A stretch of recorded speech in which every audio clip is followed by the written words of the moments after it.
go. Toxic Tale. Alright, let's tell the people what they really want to hear.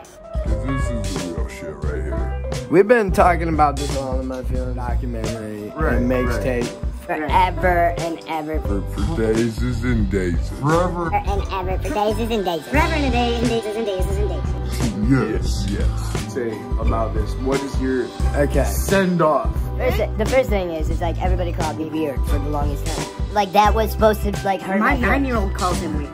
Okay, like Dang, I'm weird. I'm weird too. We're all weird. Let's get silly. Like legit. But he's gonna know who I am. His Toxic Tales. You also have a mixtape of me.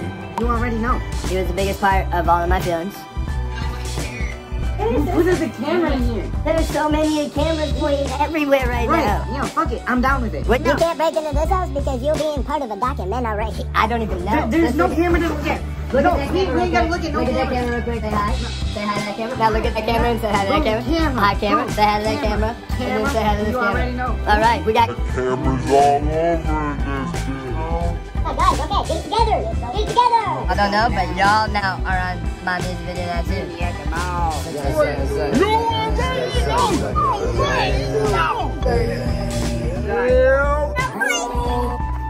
Damn it. You don't want Jimmy to sue you too. Jimmy, are you gonna sue me? Jimmy. She's mad. I think she needs a drink.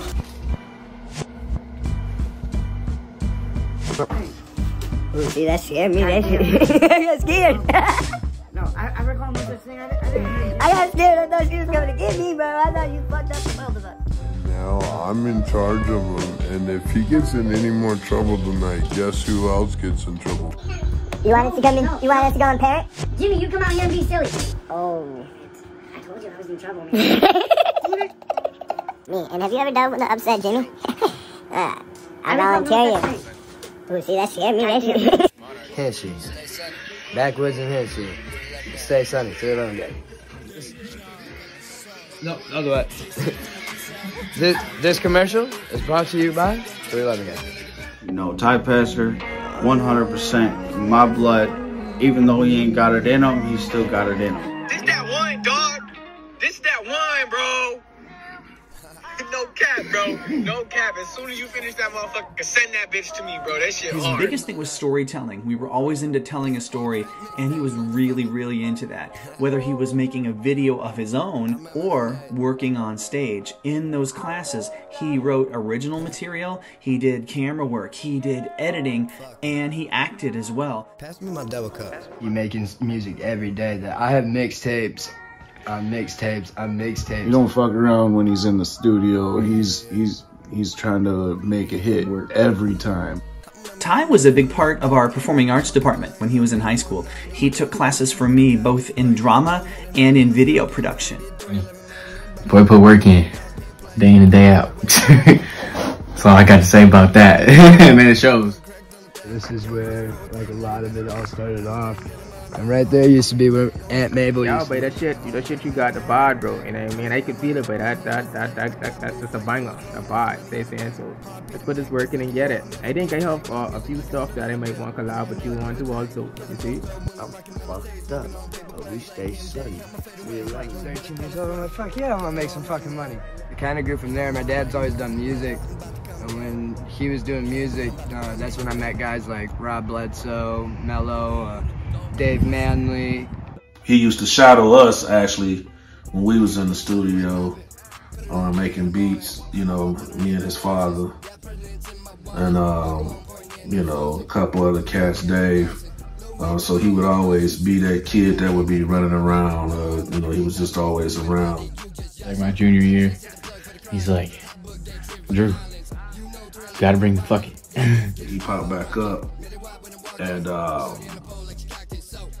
man, he picked back up and just kind of took off. I've smoked weed every day since then. Whatever you do in life, especially in this match right now, you gotta bring the fuck it, bro. Who cares?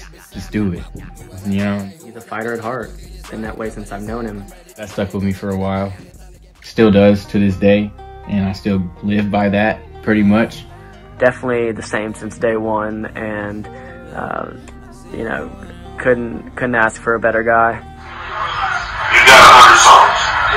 This is what I suggest. You never know what you're going to see somewhere down the road out of any one of these guys, including Ty here. I get to make music my style how I want to. I don't have to put myself in a box to make music with Sonny. Man, Sonny's fucking wild, bro. Fucking, he be getting lit and rolling around on the floors, and I'm double deucing. And I made it to 5 o'clock. Boy got versatile flow. Like, it surprises me sometimes with the different types of raps that he does. He pretty much just lives out here in the cold. Probably don't even get cold though. He's adapted. This motherfucker got some antifreeze flowing through his veins. So, this is the last of it. This is where the documentary really kind of stops. I guess this is the last song for the whole thing. I waited until the very end. It's driving me out of my mind. My dad built the studio, and it was Left for Dead Entertainment. And I was about 12, 13. I think that's right where it started, really. Generally, like the passion for wanting to do music started in that basement on Wolf Lake. And I remember, like, in school, people were like, "That's really you," and I'm like, "Yeah, it was really me." I had to, like, start saying my name in songs because people didn't believe me. I went to almost every Muskegon school, pretty much, damn near. And I became friends with everybody. I started partying all the time, doing heavy drugs, started, you know, hanging out in the streets, selling, trapping, you know, getting into fights, getting high every day, doing, you know, just crazy, stupid shit, man. And right then and there, that's where my life fucking went from, I was doing really good to, woof, like everything. That PPO, that divorce, everything, like, my whole family turned, you know, they went and testified against me in court and shit. It's been really, I got really suicidal because of it. Like, I just felt rejected all the time, felt like nobody cared about me, felt like nobody loved me. I think reality is when I went to jail, that's when I really, shit clicked for me. I came out of jail June 4th.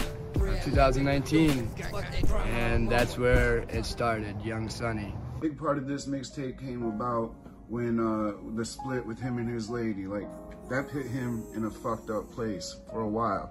I sat out here consoling my friend for days and days, and he's been, you know, pretty emotional through this whole thing, but through staying focused on his music, doing it big, having that music to grasp onto, I really feel like saved him. After all the shit I went through with my ex-wife and life and jail and army and family and all that, like, I met Gabby. She was one of the coolest people that I've ever met. Like, I really loved who she was. We FaceTime each other if we weren't together. If we weren't together, we were on video chat. Like, we were with each other no matter what, 24/7. After that, all my music started becoming about her, which these 4 days where we just were kind of bickering back and forth, which was unnormal. Like, it was so unnormal. Like, we didn't do that. That's not what we did.